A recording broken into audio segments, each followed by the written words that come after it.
मालिनी अपनी दोनों बेटों की शादी एक ही मंडप में पायल सुप्रिया से करवाकर ओह गॉड, इस 10 किलो की ब्राइडल लहंगे से मेरा तो दम निकल रहा है। तभी मॉडर्न पड़ोसन लहंगे की तारीफ करते हुए, Malini darling, I must say कि तुम्हारी छोटी बहू का ड्रेसिंग भी अच्छा है, कितनी गॉर्जियस लग रही है इस लाइट शेड लहंगे में। जी बट मेरी पसंद सबसे हटकर, स्पेशली वरना कुछ देहाती लोग तो इतनी डार्क कलर कैरी करते हैं जो जचता भी नहीं। जी घूंघट में खड़ी संगीता को सुना रही थी। तभी पड़ोसन कविता प्रशंसा करते हुए, कुछ भी कह लो मगर दुल्हन का रूप लाल रंग और कत्थक रंग के जोड़े में ही खिलता है। मालिनी तुम्हारी बड़ी बहू में कितने अदब और सलीके से जोड़ा पहना। इसके अच्छे आचरण का क्या मुझे चार डालना है? तो मेरे बेटे की मनपसंद के चलते आ गई। पता नहीं मम्मी जी का ये लेक्चर कहाँ समाप्त होगा। गर्मी से परेशान पायल बेहोश होने का नाटक करती है। अरे क्या हुआ पायल बहू? मम्मी जी मुझे बहुत ज्यादा चक्कर आ रहे हैं। लगता है तुम्हें गर्मी लग गई है। बस 2 मिनट में मैं तुम्हारा गृह प्रवेश करवा देती हूँ। पर मालिनी पहले तुम्हें संगीता बहू करना चाहिए। देखो जी मुझे पता है इस बहू को कौन से स्थान पर रख। मालिनी के कटु शब्द से घूंघट में खड़ी संगीता का मन दुख जाता है। इधर दो आरती की थाली, मैं अपने घर की लक्ष्मी का गृह प्रवेश करवा लूंगा। कलश गिराकर संगीता पाँव छूती है। बहू इस घर में तुम्हारी बहुत सी परीक्षाएं होंगी। तुम्हारे बाबूजी तुम्हारे साथ हैं। अमीर पायल को मालिनी अपनी पसंद से चुनकर लाई थी, जबकि संगीता गरीब घर से आई थी। उसकी दर्जी माँ ने एक जोड़े में उसकी विदाई कर दी थी। पायल प्लीज जल्दी से आ जाओ, आज पूरी रात यूं ही खराब करने का इरादा है क्या? बस आगे इसकी भी 2 मिनट्स। मैं बाहर मेलोड्रामा किया था, आप चेंज करके इस नाइटी में कंफर्टेबल फील हो रहा है। अभी दरवाजे पर खटखटाहट होती। बहू ये केसर बादाम वाला दूध तुम दोनों के लिए। Thank you mummy ji. Okay mummy ji good night, मैं टायर्ड फील कर रही हूँ। बोलते हुए मॉडर्न बहू मुंह पर दरवाजा मार देती है। वहीं दूसरी तरफ गरीब बहू दुखी थी। संगीता तुम अब तक माँ की बातों को दिल से लगाए बैठी हो। पायल की तुलना में दहेज में मैं कुछ भी नहीं लाई, इसीलिए माँ नाराज है। संगीता मेरी माँ बाहर से जितनी कठोर है ना, अंदर से नारियल जितनी नरम है। संगीता हर दिन सास का दिल जीतने का प्रयत्न कर। संगीता तुम ठीक तो हो? इतनी उल्टी क्यों हो रही है? सिद्धांत जी कुछ दिनों से मेरा दिल बहुत कच्चा कच्चा रह रहा है। एक तो तुम्हारी तबीयत खराब है, तुम्हें ये सब चीज खाने का मन कर रहा है। मुझे कुछ समझ में नहीं आ रहा। सिद्धांत जी आप पापा बनने वाले हैं। क्या सच में? पापा आपने सुना, आप दादी बनने वाली हैं। हाँ तो क्या करूँ, मिठाई बांटूं या थाली बजाऊं?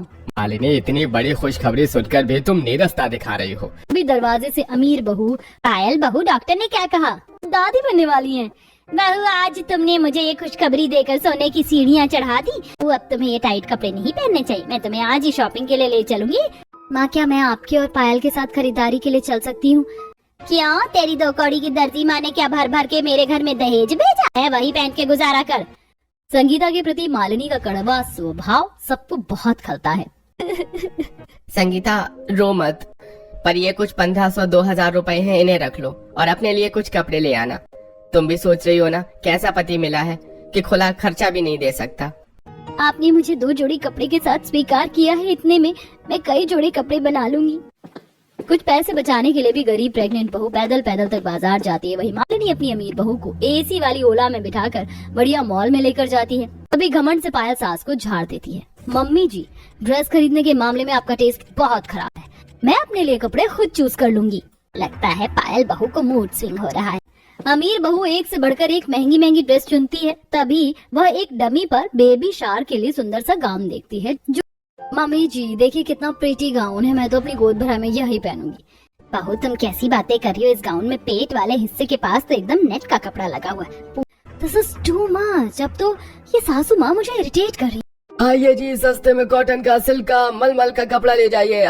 भैया जी ये कॉटन का कपड़ा कैसे रुपए मीटर है? 50 रुपए मीटर है बहन जी। ये सूती का कपड़ा सादा सूट बनाने के थोड़े पैसों के हिसाब से संगीता कपड़े खरीद कर लाती है और खुद से तरह तरह का फ्रॉक सूट, सादा सूट वगैरह सिलकर पहन। पायल बहू देख, खास तेरी गोद भराई के लिए मैं ये गाउन सबसे अच्छे बुटीक से डिजाइन करवा कर लाई हूँ। इतना महंगा गाउन भी पायल को कुछ खास पसंद नहीं आता। गोद भराई में अच्छे से हाईलाइट होना चाहती हूँ। पायल अपनी सास की महंगी डिजाइनर ड्रेस को ना पहनने से मना कर देती है। वहीं संगीता सिंपल साड़ी पर खुद से कारीगरी करके खूब अच्छे से 16 सिंगार, बालों में गजरा, कमरबंद लगाकर गोद भराई में आती है। और ये बहू तुम तो बड़ी गुणवान हो, अपने बच्चों के लिए लंगोट कपड़े खुद से बना लोगी। बच्चा होता है। अमीर बहू को लड़का, वहीं गरीब बहू की लड़की देख सास काफी खफा हो जाती है। खुद तो दहेज लाई नहीं, बेटी पैदा करके बोझ और बढ़ा दिया। मेरे दांत तो खट्टे हो गए। बाकी अपनी पायल बहू और पोते का मैं धूमधाम से छठी और खाना पीना करवाऊंगी। बहू देख, मैं अपने इकलौते पोते के लिए पूरे 1 दर्जन ड्रेस लेकर आई हूँ। मम्मी जी, मुझे और मेरे बच्चे को पहनने के लिए 3rd क्लास की ड्रेस लाई। हाँ, इतनी महंगी ड्रेस को भी पायल रिजेक्ट कर देती है। वहीं संगीता के बच्चे और उसके नामकरण के लिए वो सस्ती साड़ी और स्वदेश सा कपड़ा देती है। सही है, इस गरीब वाली बहू और बच्चे के कपड़े में 1000 में ही निपटारा हो गया। कल मेरे पोते का नामकरण सही ढंग से हो जाए। सास के दिए सस्ते ड्रेस को भी गरीब बहू रात भर जाग कर बेहतर बनाती है। वहीं पायल अगले दिन अपनी माँ का ड्रेस पहनती है। मेरा प्रिंस रोई रोई नहीं करते। पायल बहू, तूने कितनी गर्मी में बच्चे को जॉर्जेट कपड़ा क्यों पहना रखा है? मैं जो कॉटन का ड्रेस लेकर आई थी वो कहाँ है? मम्मी जी, आपकी डाउन मार्केट ड्रेस पहनकर मुझे अपनी इंसल्ट नहीं करवानी थी। नामकरण के पूरे रस्म में पायल अपनी माँ को आगे रखती है, जबकि संगीता अपनी सास को ही प्रथम स्थान देती है, जिससे वो बहुत पछतावा करती है। संगीता बहू, मुझे माफ कर दे। मैं मालिनी अपनी गरीब बहू को उसके रहन सहन पहनने के साथ स्वीकार कर लेती है। बहुत अच्छा लगा जो आज आप मेरे घर आई, नहीं तो जब से आपके घर में भी बहू आई है हम दोनों तो एक दूसरे के घर का रास्ता ही भूल गए। नहीं होता है भला कि कहाँ तो हम लोग रोज मिलते थे और अब एक दूसरे से मिलने का वक्त ही नहीं मिलता। ये भगवान, कितनी तेज गरज हो रही है, लगता है कि बारिश होने वाली है। अरे बहुओं, हाँ आओ। जी माँ जी बोलिए। बहुओं देखो मौसम कितना मस्ताना हो रहा है और शांता जी भी कितने दिनों के बाद आई है। तुम दोनों एक काम करो, जाओ जाकर बढ़िया चाय और पकौड़े बना दो। अदरक वाली चाय, यही बरसात की जान होती है। जी मैं समझ गई। ऐसा नहीं हो सकता, जल्दी से बचने का कोई बहाना सोच शिखा। शांता जी, मैं अदरक की चाय इतनी अच्छी बनाती हूँ कि बस पूछो नहीं। उसके हाथ के पकौड़े बहुत स्वादिष्ट होते हैं, क्यों प्रिया? जी। और खुद बस चाय बनाने को रसोई में आ गई। शिखा और प्रिया दोनों शांति की बहुएं थीं, जिनमें शिखा बड़ी और प्रिया छोटी बहू थी। एक तरफ जहाँ शिखा कामचोर टाइप की थी, तो वहीं प्रिया काफी सीधी सादी और मेहनती थी। वहीं बारिश तेज हो गई। अरे वाह, कितनी तेज बारिश हो रही है। इतनी अच्छी बारिश हो और मैं उसमें ना भीग पाऊँ, ऐसा हो सकता है क्या? इसको ना तुम देख लेना, बारिश इतनी अच्छी आ रही है तो मैं इसमें भीगने जा रही हूँ। पर भाभी चली गई। हवा जो कि चाय भी प्रिया पर ही मैं छोड़ आई। कितनी अच्छी बारिश। चाय बनाने के चक्कर में तो मौसम की बारिश, ये बारिश का पान तुझे तो ढूंढे, ये ख्वाहिश पुरानी वो पूरी मुझी से मेरी ये कहानी। ये छत से कैसी आवाज आ रही है? लगता है कि शिखा छत पर है। इसने फिर वही किया। बेचारी प्रिया ही चाय और पकौड़े दोनों चीजें बनाने में लगी हुई होगी। मेरे आलू तो कट गए, अब जल्दी से इनके पकौड़े बना देती हूँ। चाय भी वैसे ही तैयार सी है, एक बार चख लूं कि सही बनी भी है कि नहीं। ये क्या बनाया है भाभी ने? दूध में पत्ती लगा दी है। तो चली गई बारिश को एंजॉय करने। प्रिया ने ऐसे बोलकर चाय दोबारा बनने के लिए रखी और दोनों चीजें बना दी, जिसके बाद वो उन्हें शांता और शांति के आगे लेकर गई। अरे वाह शांति जी, शिखा बहू क्या मजेदार चाय बनाई है उसने। लीजिए मेरी तरफ से उसे चाय का इनाम दे देना। शांता को पता भी नहीं था कि वो चाय शिखा ने नहीं प्रिया ने बनाई थी। आज दोनों ही बहुएं बाजार आई हुई थी। शिखा भाभी, मैंने सारा तो नाश्ते का सामान ले लिया, अब बस वो चीज समझ नहीं आ रही कि मैं कुछ खास क्या। घर में मेहमान आ गए, जिसमें महेश का दोस्त और उसकी पत्नी थी। कुछ देर तक तो बातें हुई, लेकिन बाद में चलो भाई, बातें तो बहुत हो गई, अब थोड़ा नाश्ता पानी हो जाए। जी बाबा। अरे बहू, अंकल के लिए नाश्ता लगाओ, देखो मौसम कितना अच्छा है। बाबा मैं तो चाय बना दूंगी, प्रिया पकौड़े अच्छे बनाती है तो पकौड़े वो बना लेगी। दोनों लग मिलकर बना लो और जल्दी से ले आओ। बेटा हम लोग ना मसाला चाय पीते तो चाय प्लेन ना बनाना, थोड़ी सी कर डालना, इलायची भी डाल देना है, धनिया नमक और मिर्ची भी ना डाल दूं। मैंने तो चाय की जिम्मेदारी इसलिए ली थी क्योंकि ये सिंपल होती है, लेकिन ये लोग तो बड़ी मेहनत करवा रहे हैं। शिखा सोच चुकी थी कि वो आज की चाय को खराब करेगी। अगर प्रिया ने पकौड़े बनाने शुरू किए तो शिखा चाय बनाने लगी। अरे भाभी ऐसे मोटा मोटा मसाला मत डालिए। करो प्रिया, तुम ही मानो उनके ऑर्डर। मेरा तो जैसा दिल करेगा ना मैं वैसी चाय बनाऊंगी।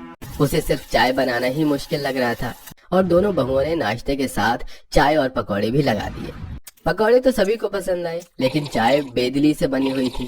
चाय किसी को भी अच्छी नहीं लगी और मेहमान ऐसे ही वहाँ से चले गए। शिखा चालाकी से बस चाय ही बनाती थी और वो भी अब वो इस तरह से बनाने लगी थी जो उससे फिर कभी चाय बनाने को बोला ही न जाए। और ऐसे ही आज के दिन भी बरसात होने की संभावना थी। दोनों बहुओं के पति घर में थे। उनकी नंद की सहेलियां भी आई हुई थी। भाभी, मेरी फ्रेंड्स भी आई हुई हैं, भैया भी आज घर में ही है और मौसम भी अच्छा हो रहा है, तो आप दोनों चाय पकौड़े बनाओ ना। बरसात में तो सभी की जबान चटोरी ही हो जाती है। मैं तो हमेशा की तरह बस चाय ही बना दूंगी। नहीं बहू, जरा रुको। शिखा बहू, आज तू चाय और पकौड़े दोनों बनाना। और हाँ, आज हमें नॉर्मल चाय नहीं, कुल्हड़ की चाय पीनी, और साथ चाय जल्दी से बना कर ला। क्यों माँ जी? बस मैं ही क्यों? क्यों? जब सिर्फ प्रिया रसोई के काम करती थी तब ये सवाल नहीं उठता कि सिर्फ। मैं कब से देख रही हूँ शिखा कि तू बस अपने हिस्से में आसान काम को ही लेती है और उसमें भी पूरा नहीं डालती। और तुझे क्या लगता है कि हम सभी बेवकूफ हैं? नहीं बेटा, बिल्कुल भी नहीं। हम जा और तू सभी के लिए चाय पकौड़े ला, और हाँ, कोई कमी हुई तो दोबारा बनवाऊंगी। जरा तेवर तो देखो मेरी सास की, बूढ़ी हो गई है लेकिन अकल कम नहीं हुई है। तो जल्दी जल्दी से चाय पकौड़े बनाओ और सभी को दे दे। शिखा ने आज रसोई में जी जान से काम किया। उसने कुल्हड़ वाली चाय बनाई, साथ ही उसने बहुत ही करारे करारे पकौड़े बनाए। का खाना बन गया जिसको उसने सभी को दिया। और वाह, ये स्वाद है ना मेरी शिखा बहू के हाथों का। पता नहीं क्यों अपने इतने शीरी वाले हाथों का खाना ये बिगाड़ती है। का कोई तोड़ नहीं है। सभी ने शिखा की बहुत ज्यादा तारीफ की, जिससे शिखा का दिल खुश हो गया। अब उसे समझ भी आ रहा था कि फैमिली के लिए काम करने में खुशी ही मिलती है। अब तो वो कामों को बड़े मन से करने लगी थी और अब सब कुछ ठीक हो चुका था।